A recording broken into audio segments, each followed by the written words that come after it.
UP में आज से जबरदस्त सियासी संग्राम भी शुरू होने वाला है। आज से मायावती भी मैदान में उतर रही हैं।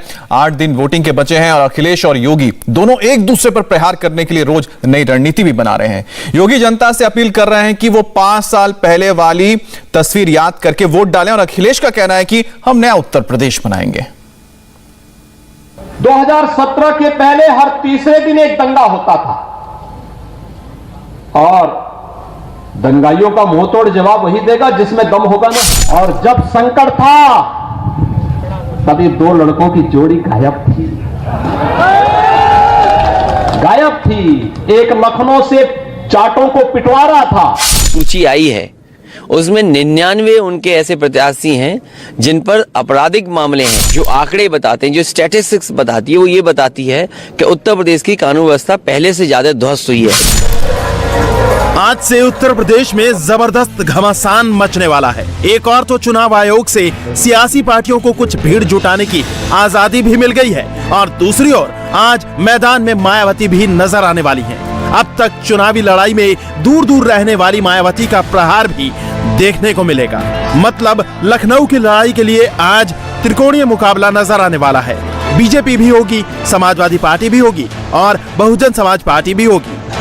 योगी आदित्यनाथ मथुरा और बुलंदशहर में प्रचार करेंगे। अमित शाह अलीगढ़ और बदायूं में वोट मांगेंगे। अखिलेश यादव आज शामली और लोनी में नजर आएंगे। आगरा में मायावती लोगों को संबोधित करेंगी। यूपी चुनाव में रोजाना नए मुद्दों की घुसपैठ हो रही है। बीजेपी ने अखिलेश को घेरने का जो नया प्लान तैयार किया है वो अब रोज कैंपेन में नजर आ रहा है।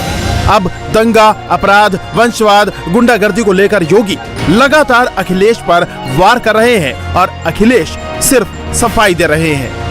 2017 के पहले क्या स्थिति थी? 2017 के पहले हर तीसरे दिन एक दंगा होता था और दंगाइयों का मुंहतोड़ जवाब वही देगा जिसमें दम होगा ना।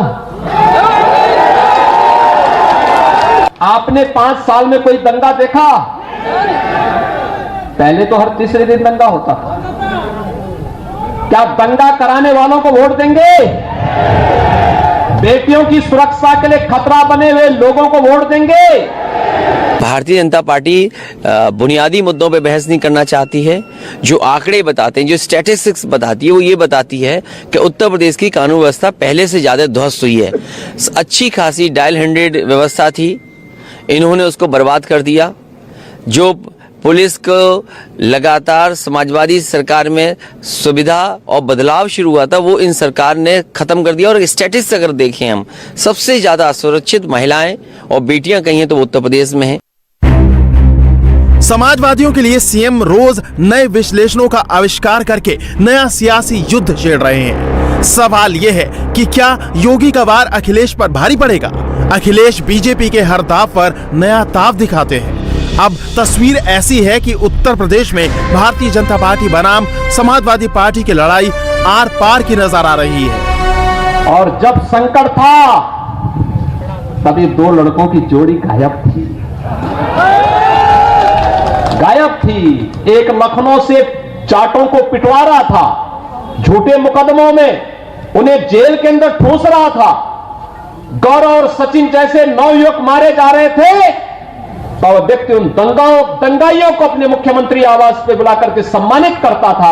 आज शर्म नहीं आती इन लोगों को आपके पास आकर के फिर से गुहार करने की? एक खतरा है सुरक्षा के लिए, खतरा है।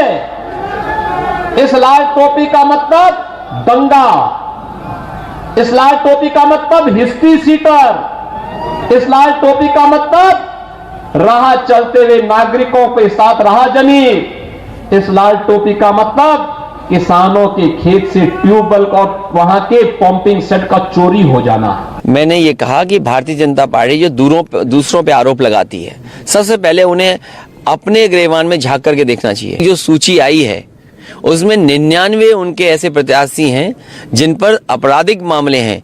मैं भारतीय जनता पार्टी से कहूंगा 99 ठीक नहीं लग रहा है। 100 से ऊपर जाओगे तो सबकी जानकारी में आ जाएगी कि तुमने कितने आपराधिक मुकदमे वालों को टिकट दी है। उत्तर प्रदेश में माहौल चुनावी है, लिहाजा बयानबाजियां भी तल्ख है। अखिलेश के बाद यूपी में कांग्रेस की कमान संभाल रही प्रियंका ने बजट को लेकर जब केंद्र सरकार पर हमला बोला तो एक नई लड़ाई शुरू हो गई। दरअसल एक प्रेस कॉन्फ्रेंस में सीतारमण ने बजट को समझाने के लिए यूपी टाइप शब्द का इस्तेमाल कर लिया और वहीं से बवाल शुरू हो गया। प्रियंका गांधी ने वित्त मंत्री को टैग करते हुए लिखा कि निर्मला सीतारमण जी, आपने यूपी के लिए बजट के झोले में कुछ डाला नहीं, ठीक है, लेकिन यूपी के लोगों का इस तरह से अपमान करने की क्या जरूरत थी। समझ लीजिए, यूपी के लोगों को यूपी टाइप होने पे गर्व है। हमको यूपी की भाषा, बोली, संस्कृति व इतिहास पर गर्व है। इस ट्वीट का ये असर हुआ कि सोशल मीडिया पर ही लड़ाई शुरू हो गई। योगी आदित्यनाथ बताने लगे कि बजट में उत्तर प्रदेश को क्या मिला। उन्होंने प्रियंका गांधी का नाम तो नहीं लिया, लेकिन बजट की तारीफ में लगातार ट्वीट करने लग गए। भारत को रक्षा क्षेत्र में पूर्ण रूप से आत्मनिर्भर बनाने हेतु केंद्रीय बजट में दृढ़ निर्णय हुए हैं। इससे Uttar Pradesh defence industrial corridor की औद्योगिक गतिविधियों को भी नई ऊंचाइयां प्राप्त होंगी। पहले चरण के चुनाव में अब सिर्फ 8 दिन बचे हैं और सबने पूरी ताकत झोंक दी है। अखिलेश और जयंत बार बार साथ आकर ये बताने की कोशिश कर रहे हैं कि बीजेपी से टक्कर के लिए वो पूरी तरह से तैयार हैं और बीजेपी ये साबित करने में जुटी है कि ये गठबंधन 10 मार्च तक का ही है। सवाल सीधा है, क्या अखिलेश और जयंत का साथ बीजेपी के लिए दिक्कतें पैदा करेगा या फिर योगी ही सत्तासीन होंगे?